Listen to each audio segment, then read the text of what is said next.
Now, at a speech in Bangladesh a little earlier on today, Pope Francis urged the world to take what he described as decisive measures to resolve the Rohingya refugee crisis. In spite of referring to refugees from a kind state, the Holy Father refrained from using the word Rohingya directly. If he does, it's thought he could put Myanmar's Catholic minority in danger. Should he take that risk, if a risk it actually is? We're joined by Caroline Farrow, the writer for the Catholic Universe and Conservative Woman website, and the director of the human rights organisation Restless Beings. That's Mabra Ahmed. Welcome to both of you.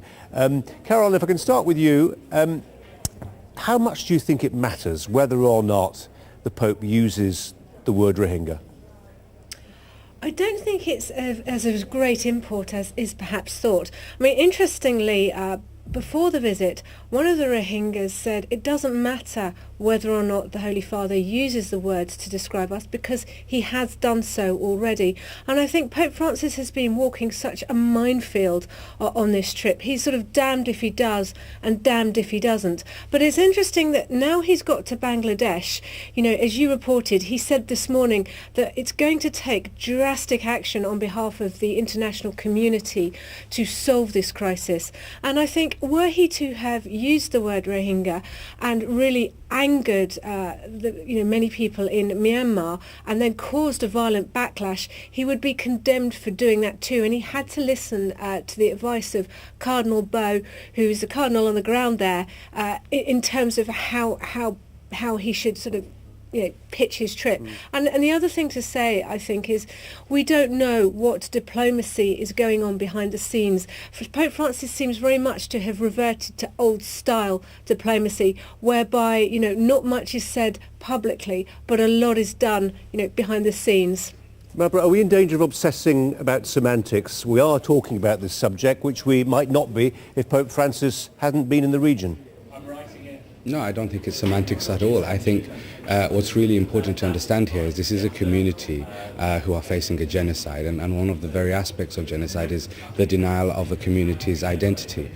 By not mentioning Rohingya, it kind of undoes all the work that he has done previously. I mean, earlier this year, in February, in the Vatican, he did make reference to the Rohingya people, and it was received well across the world.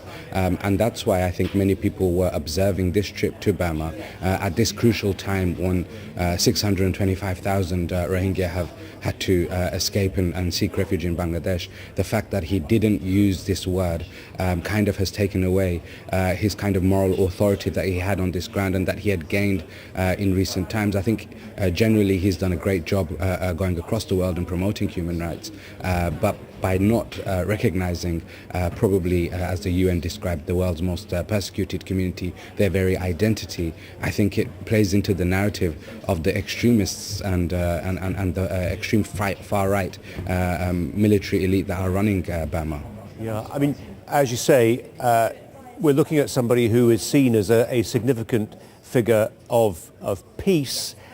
If he'd gone to Myanmar and stirred up a hornet's nest, rioting on the streets, that would have been counterproductive, wouldn't it? That's Caroline's position. He's had to calibrate very carefully what he says, not to provoke a backlash in Myanmar. Absolutely.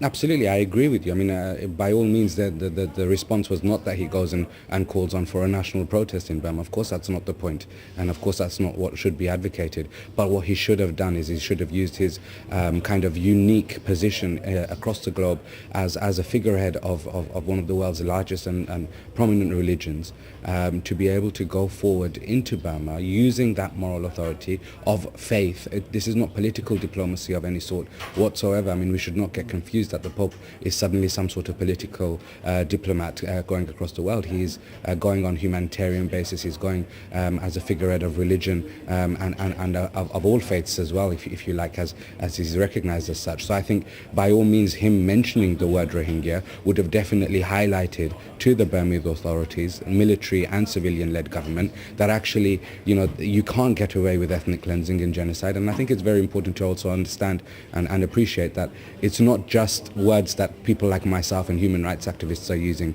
in terms of ethnic cleansing and genocide. France has used the same words, US has used the same words, the UN has used the same words, even us here in the UK, our government has used the same words of ethnic cleansing. So we definitely have a legitimate reason to ask why the Pope didn't use the word Rohingya, and I can't find any reasonable answer why not. Well, Caroline, you say one of the reasons for that is because he listened to his bishop on the ground. I mean, there will be people who say, well, hang on, papal infallibility, figurehead of a Catholic congregation of 1 billion people, etc. If he wants to ignore, sometimes he does ignore his bishops on the ground. He could have done in this particular instance. Isn't the truth actually here that the Vatican, the Holy See, doesn't think day to day, it thinks in decades, hundreds even year hence. And what it's doing is it's building a footprint in this part of the world in countries like Myanmar and in particularly somewhere like China. And sometimes that does mean, I don't want to use the phrase, dining with the devil, but it does mean making compromises. He's made a compromise. Let's not duck that. Yes, I think he has made a compromise, but I would also not downplay in any way what he's done. And interesting, when we're talking about the Pope and diplomacy, and that his visit was not a political one, that's right. But I also read that some activists were deeply distrustful of his visit, and they were describing him as an agent of the EU and were saying that his visit was political. And there's been a lot of anger in Myanmar at the way that they feel that they've been represented by the international press. And I think the anger is, misplaced. I mean, I think we should all be very, very angry at what's happening to the Rohingya and to the refugees. And I think the Pope is going as far as he can in terms of so today he's described the refugees. He's actually alluded to them, and he said, from the Rakhine state. He's gone, I think, as far as he can. And I think yesterday, when he met with, the Buddhist leaders, he was explicitly clear. He sent these messages of peace, of reconciliation. He said, you must never use religion as a basis to persecute. He quoted the prayer of St. Francis of Assisi. And I think many people are saying, well, actually, the meeting was the message. He has been urging peace. And also, it's interesting, I think, he's got to Bangladesh and he does seem to be being a little bit more assertive. He's thanking Bangladesh for the efforts that they are putting in to try and help the Rohingya refugees.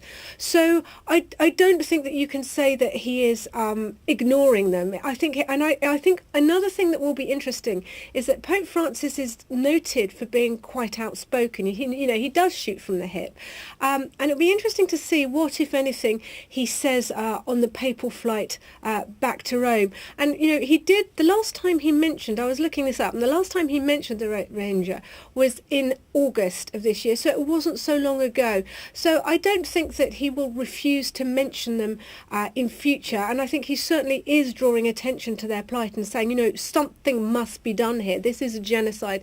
This is terrible. We must work together. But I think the words matter, don't they? I mean, Mohammed, you were sort of elided ethnic cleansing with genocide, and as you're about to tell us, I'm sure the two things are not the same thing at all, which is one reason why the United Nations has been loath to go beyond saying this is textbook ethnic cleansing and call it full-blown genocide. They haven't used that word because it has certain legal implications. So the language does matter, because the language can lead you into legal territory you might not necessarily want to get into, or at least that seems to be the UN's position.